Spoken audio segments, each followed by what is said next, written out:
इतने रन इतने विकेट से एमआई केकेआर जीते तो कौन सी टीम क्वालिफाई करेगी, केकेआर, पीबीकेएस या फिर आरआर।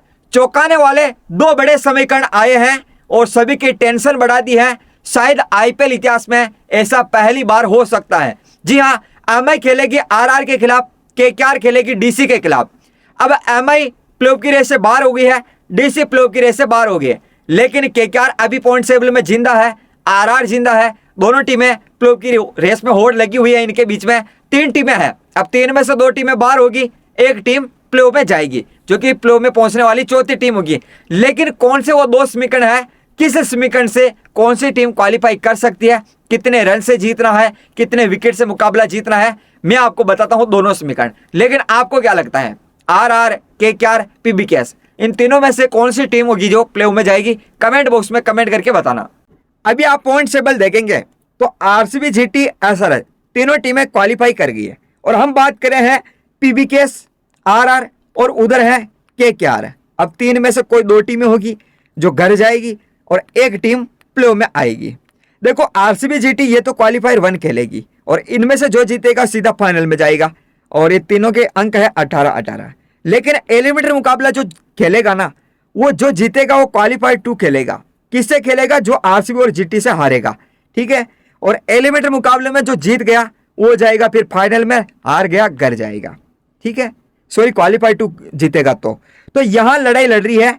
एसआरएच वेट कर रही है, पीबीकेएस, केकेआर और आरआर कौन आएगा भाई। एसआरएच बेटी है, एलिमिनेटर मुकाबला खेलेगी है, तो पीबीकेएस के 15 अंक हो गए, अब टॉप 4 में जगह बना ली है। नंबर 5 पर आरआर है, इसके 14 अंक है, और इधर नंबर 6 पर केकेआर है, इसके 13 अंक है। बाकी सीएसके, डीसी, एमआई, एलएजी चारों टीमों का पत्ता कट गया, खेल खत्म हो गया इस सीजन में। देखते हैं कौन सा समीकरण बन रहा है, जो मैं आपको बता रहा था, चौंकाने वाला समीकरण।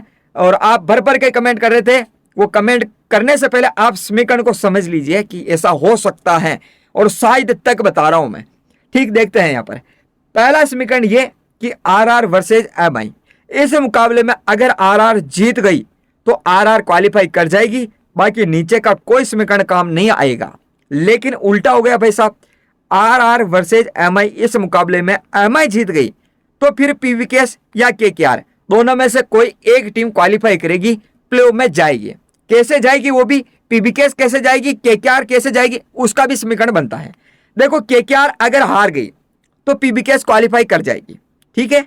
कैसे करेगी पीबीकेएस? जब आरआर हारेगी, एमआई जीते तब। पीबीकेएस कैसे करेगी?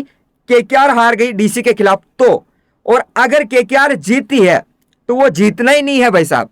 जीतना कैसे है वो इंपॉर्टेंट है। अगर केकेआर डीसी के खिलाफ पहले बैटिंग करती है तो टारगेट चेज करना है, ठीक है, चेज करना। पहले बैटिंग करते हैं, टारगेट जो चेज रन जीतती है यहां पर, तो पहले बैटिंग करती है कम से कम तो 80+ रनों से मुकाबला जीतना होगा, ठीक है। ये ऊपर नीचे हो गया, तो पहले बैटिंग करती है तो केकेआर को 80+ रन से मुकाबला जीतना होगा।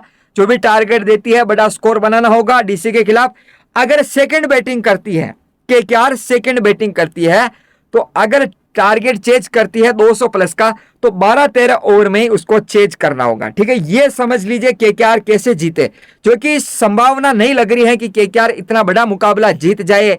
200+ का टारगेट 12-13 ओवर में चेज कर ले तो वो लड़ाई नहीं रहेगी, क्योंकि पीबीकेएस और केकेआर के बीच में लड़ाई है ना, वो एनआरआर की है, जो कि मेरे हिसाब से तो नहीं रहेगी, क्योंकि पीबीकेएस के जो नेट है ना वो केकेआर से अच्छा ही रहेगा, ठीक है।